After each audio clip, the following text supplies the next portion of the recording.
প্রবাসগামী কর্মীদের বিদেশে যাওয়ার জন্য প্রবাসী কল্যাণ ও বৈদেশিক কর্মসংস্থান মন্ত্রণালয়ের অনুমোদন আর নিতে হবে না।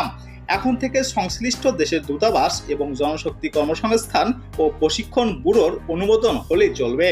আসিফ নজরুল জানান, প্রবাসী কর্মীদের বিদেশে পাঠানোর সময় অনেক ভোগান্তি হয়, অনেক সময় লাগে।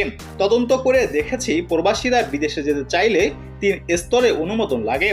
একটা কনসার্ন দূতাবাসের, তারপর মন্ত্রণালয়ের এবং শেষে বিএমটি এর।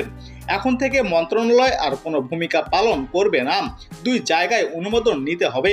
প্রবাসী উপদেষ্টা বলেন, 3 জায়গার পরিবর্তে যদি 2 জায়গায় অনুমোদন লাগে তাহলে প্রবাসীদের বিদেশে যাওয়ার ক্ষেত্রে ভোগান্তি অনেক কমবে।